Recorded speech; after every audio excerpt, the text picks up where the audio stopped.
What, Stadia?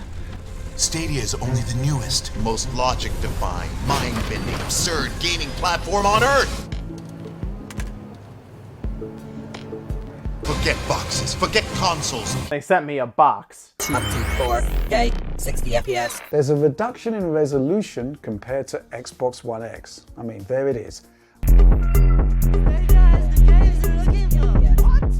No, it actually doesn't. Now, I've hated on Google Stadia from the moment it was announced, claiming I thought this thing was going to be a colossal failure when it inevitably launched. Now that it's here, somehow, things are even worse than I expected, with a litany of problems that didn't even cross my mind originally. Right off the bat, before we even get into Stadia itself, people not getting their pre-order codes to even play their games at all until after launch. I mean, imagine this shit happening anywhere else. You pre-order a digital game, launch day comes, and you can't play it. Today, this would even be embarrassing for a physical pre-order, as the whole point of pre-ordering is to guarantee your copy, but we know with physical games at least, things happen. But for digital, this is almost unfathomable. How could they be this incompetent? It's almost impressive. The Chromecast Ultra you get with the Founders Bundle, yes, despite touting this whole, oh, the future is digital, no boxes, no consoles. Yeah, you still get a box. And in it, you get this Chromecast that allows you to play Stadia on a TV.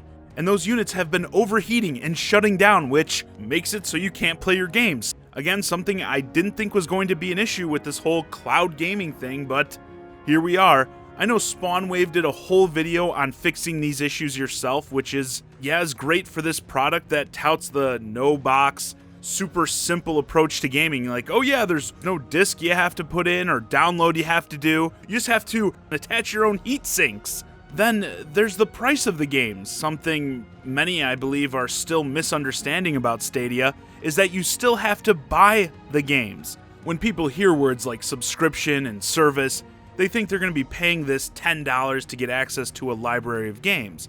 No, the service fee, it does give you a few games, but what you're actually paying for is to stream in higher resolution, like 4K.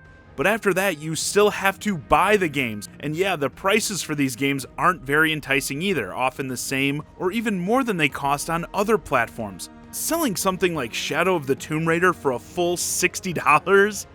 That game's been heavily discounted for a long time on all platforms and is currently even included with the subscription to Xbox Game Pass. But no, here you pay the full $60 to have it, kind of work some of the time.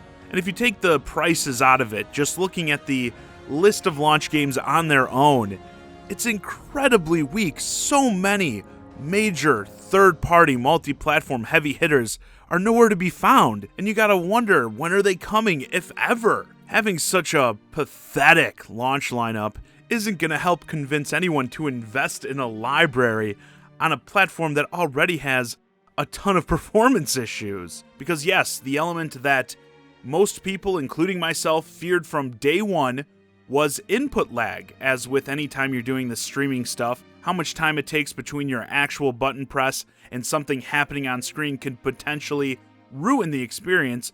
During the big reveal for Stadia, there was a sequence that went viral during the demo where the guy was pressing the jump button and it took like 3 presses before the character actually jumped. With that being in a controlled environment, yeah, people were pretty concerned. But then they came out and said, oh, don't worry, Stadia will predict your button presses to cut down on input lag. Yeah, it's gonna play the game for you. To no one's surprise, since the service has dropped, we've heard plenty of issues with input lag, as with that aspect, you could have a really strong connection, but even if it dips just a little bit, you're probably gonna have issues there. But perhaps the biggest problem with Google Stadia is the aspect that they hyped up the most. The picture quality, resolution, and frame rates have also been an issue.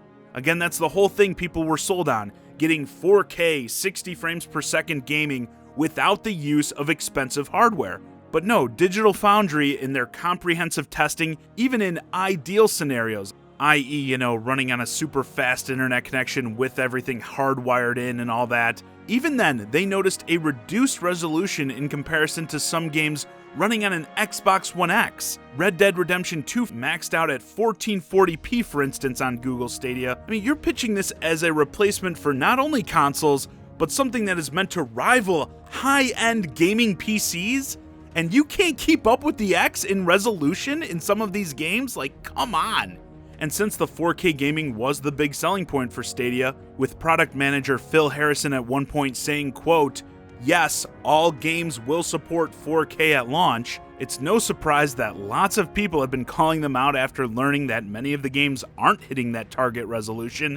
And just recently, they released an official statement saying, "Stadia streams at 4K and 60 FPS, and that includes all aspects of our graphics pipeline from game to screen, GPU, encoder, and Chromecast Ultra, all outputting 4K to 4K TVs with the appropriate internet connection." Developers making Stadia games work hard to deliver the best streaming experience for every game, like you see on all platforms. This includes a variety of techniques to achieve the best overall quality. We give developers the freedom of how to achieve the best image quality and frame rate on Stadia, and we are impressed with what they have been able to achieve for day one. We expect that many developers can, and in most cases, will continue to improve their games on Stadia, and because Stadia lives in our data centers, developers are able to innovate quickly while delivering even better experiences directly to you without the need for game patches or downloads. So basically, it's the developer's fault. It has nothing to do with the setup of Stadia or how it transmits the picture to you. It's up to those damn developers how they port their games over, so you should blame them. Even though you're Google, you have these insanely powerful data centers running this service that you couldn't shut up about leading up to launch, how they're dealing with hardware so much more powerful and capable of experiences that just aren't even possible on these measly consoles, but somehow they can't hit image quality that is as good as those consoles for some reason. Okay, and the big issue here, in my opinion, isn't just how it stacks up to like an Xbox One X or a PS4 Pro, even a Nintendo Switch when you consider, on-the-go gaming. Because when it comes to performance, resolution, and image quality, Stadia is beating them in some aspects, like having Destiny actually run at 60 frames per second. But that's now. What should be really worrying when it comes to performance is the next generation of consoles is right around the corner. So Stadia isn't going to be competing much with the current crop of consoles. No, it's really going to be competing with like the PS5 and the Xbox Scarlet. Scarlet, we know for sure, is coming next year. Those systems, of course, will be much more powerful, much more capable than the current ones. So if Stadia is struggling against the X in some areas, that doesn't look good in terms of comparing future games on future hardware against the same games running on Stadia. Given all these issues, but also considering the resources Google has at their disposal, I'd normally say that Stadia still has a fighting chance to turn this around, and it is definitely possible, but I really don't think it's going to happen. I think this thing is basically dead on arrival, because there is another big obstacle here. Microsoft is working on the xCloud, a direct competitor to Stadia, and Microsoft is clearly much more invested in gaming, and their service on paper already appears to be superior to Stadia in just about every way. The big selling point, you're not going to have to buy any games just for streaming. It's going to play into this play anywhere approach they've had for several years now. We know it's going to work with Xbox Game Pass for sure, which will be huge. So you'll be able to download games and play them on your Xbox or PC on the actual hardware, as well as stream them to those devices, a mobile device, whatever. And that, I think, is the best position to be in with this whole game streaming thing, at least for right now. For the vast majority of people, this still isn't a possibility with limited speeds and data caps. The monthly cost to have a consistent, super high-speed connection will very quickly surpass the cost of a console anyway. So I don't think there's much of a market for this thing to begin with, and getting people to fully dive in, to build up a new library from scratch, I think is probably too big of a commitment, even for the people who are actually interested in game streaming. And that's why I think Microsoft's route, making this more supplemental rather than the primary way to play is much better. Like the new Halo coming out, Halo Infinite, I'm sure will run on all this stuff. So I'll be able to play that on my Xbox One X and or my gaming PC, ping pong back and forth. That's what they're doing with a lot of their games now. But then I'll also be able to stream it to all sorts of devices with the xCloud. With Stadia, it's all streaming or nothing, that's it. You're betting everything on the service being ready and willing when you need it to be. Not only is that not the case right now, I doubt it will be anytime in the near future. Without some major overhauling, as well as some steep discounts to actually get people in there, I think Google Stadia is already dead. It just doesn't know it yet.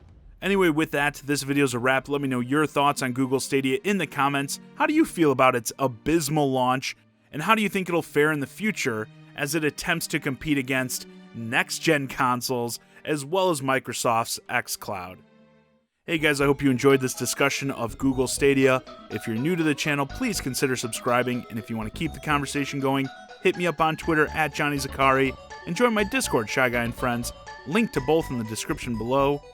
And as always, thanks for watching.